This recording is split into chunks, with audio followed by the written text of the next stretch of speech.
سب سے پہلے حافظ حمداللہ صاحب آپ سے آغاز کروں گا، آپ کے ارادے کیا ہیں، کیا کرنا چاہتے ہیں، کب آئیں گے، کیا کریں گے، احتجاج کی نوعیت کیا ہوگی، دھرنا دے کے بیٹھیں گے یا ایک دن آئیں گے اور نعرے مار کے چلے جائیں گے؟ بسم اللہ الرحمن الرحیم۔ دیکھیے ندیم صاحب، بنیادی طور پر آپ کو معلوم ہے کہ 1 سال سے مسلسل جمعیت علماء اسلام پارلیمنٹ کے اندر متحدہ اپوزیشن سے مل کے دونوں بڑی پارٹیاں لیڈ کر رہی ہے پارلیمنٹ میں اپوزیشن کی صورت میں، اور ایم ایم اے بالخصوص جمعیت علماء اسلام، اور پارلیمنٹ سے باہر جمعیت علماء اسلام مسلسل سڑکوں پر ہے۔ اور سب سے پہلے ابتدائی نعرہ کیا تھا، وہ صرف جمعیت علماء اسلام کا نہیں تھا، وہ تمام اپوزیشن پارٹیوں کا تھا۔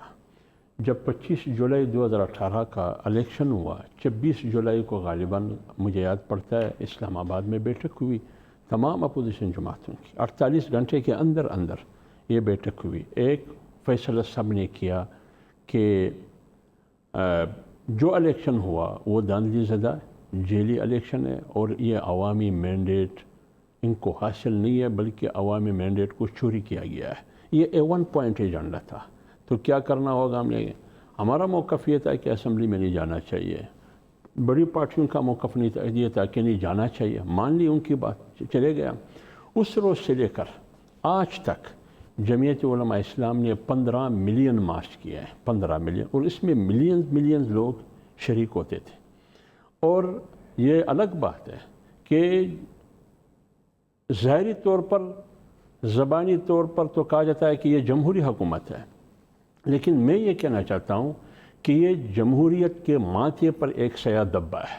آپ نے اسلام آباد کی طرف کب کرنا ہے مارچ؟ ابھی ہم نے جو اعلان کیا ہے، یہ اعلان روز اول سے ہم کرتے ہیں کہ ملین مارچ ہم پورے ملک کا کریں گے، اور ایک تاریخ ہم دیں گے، پھر اسلام آباد کی طرف ہم نے جانا کب؟ روز اول سے۔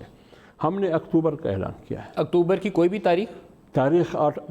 کل ہماری میٹنگ ہے 18 ستمبر کو، کل 18 ستمبر ہے، CSE کی میٹنگ ہے ہماری، جس کو ہم مجلس عاملہ کہتے ہیں، اس کی میٹنگ ہے۔ اس میں ہم تاریخ کا تعین کریں گے، لیکن جو PMLN کی قیادت سے ہماری میٹنگ ہوئی ہے، اس میٹنگ میں انہوں نے کہا، ٹائم مانگا ہے 30 ستمبر تک ان کا CSE کا اجلاس ہے، یا جو بھی ہے پارٹی کا جو لیڈر ہے وہ بات کریں گے اس پر۔ تاریخ میں شاید PMLN ان کی مشاورت شامل ہو، یہ کہتے ہیں کہ تاریخ اکٹھے ہو کے طے کریں گے، ٹھیک ہے۔ لیکن جمعیت علماء اسلام اعلان کر چکی ہے اکتوبر میں۔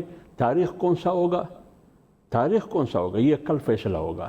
اگر فرض کرے جو بات PMLN کے ساتھ ہوئی ہے، اس مشاورت کے نتیجے میں تاریخ 10 دن 15 دن آگے پیچھے ہوتا ہے، لیکن اٹل اور قطعی فیصلہ یہ ہے کہ ہم نے آزادی مارچ کرنی ہے 20 سے 30 اکتوبر کے درمیان۔ میرے خیال 20 سے 30 اکتوبر کے کوئی بھی ایک دن آپ اسلام آباد کی طرف ہم آئیں گے۔ آپ آئیں گے تو پھر یہاں دھرنا دے کر بیٹھیں گے؟ دیکھیے، اس وقت تک ہم یہ احتجاج جاری رکھیں گے جب تک یہ حکومت برخاست نہیں ہوگی یا نئے الیکشن کا اعلان نہیں ہوگا۔